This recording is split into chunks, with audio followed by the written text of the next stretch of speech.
विश्व का मंगल तभी होगा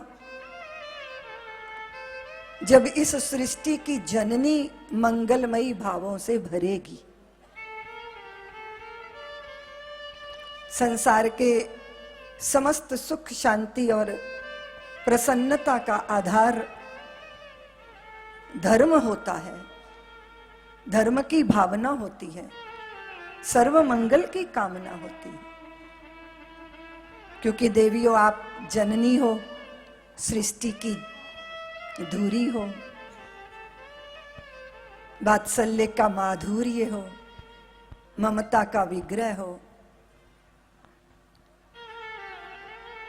तुम्हारा अस्तित्व गूंगे के गुड़ खाने जैसा है, जिसे अनुभव तो किया जा सकता है पर वाणी से व्यक्त नहीं किया जा सकता।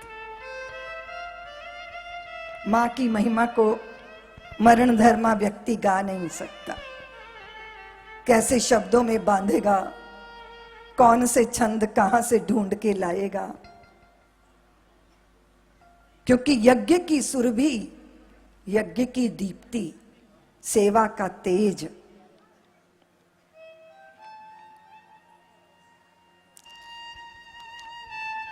प्रेरणा को भी जो प्रेरणा देती है, ऐसी भगवती जगदम्बा की कृपा से ये उत्तरदायित्व भारत की स्त्रियों को मिला है। जन्म और जीवन के मध्य मां में मां ही तो है। लोग कहते हैं दीदी मां को किसने रचा?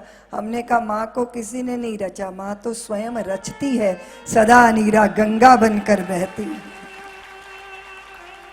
मां ना जन्मती है, मां ना मरती है, वो जीवन मरण से मुक्त अनादि है, अनंत है, अबूझ है, अद्भुत है, अलौकिक है, सृष्टि की गायत्री है, भावलोक की सर्जक है। मां ममता का मर्म है, व्यक्ति का विराट है। मां जीवन का माधुर्य, गूंगे का खाया गुड़ सा स्वाद है।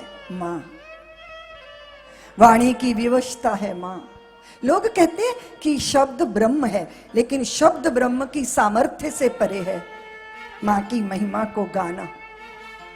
इसलिए मां प्रथम रुदन है, मां प्रथम स्मित मुस्कान है, और मां प्रथम गोद है, और मां अंतिम शयन की शैया भी है।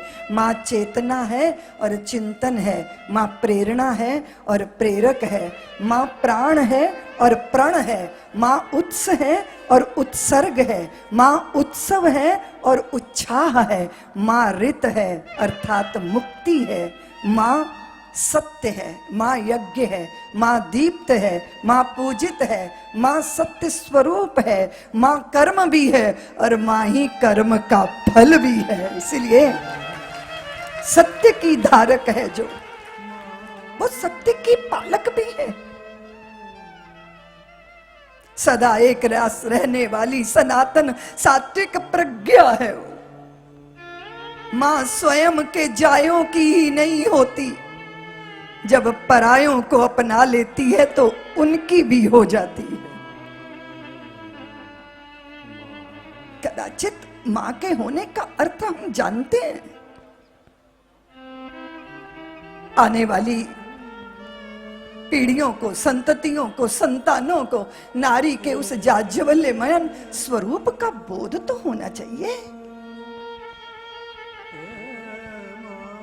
व्यक्ति का विराट कोई कैसे हो सकता है? सृष्टि का ऋत कोई कैसे बन सकता है? सभी प्रश्नों का उत्तर मां के पास ही तो है। वो स्त्री जब कामिनी हुई, मर्यादा के परिधान उतारे, बाजारू हो गई,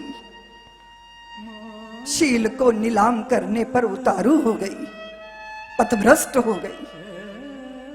संततियों को जन्म देने के बाद जीवन की विधा सिखाने की सामर्थ्य नहीं रही। फिर वो सत्ता जो धरती पर उतरने को आकुल है, उसे किसी मां की कोख चाहिए। तुम राम की कल्पना करते हो, पर कौशल्या की कोख के बिना वो कल्पना साकार नहीं हो सकती। तुम हनुमंत लाल का आवाहन करते हो, पर अंजनी के बिना हनुमान धरती पर आ नहीं सकते।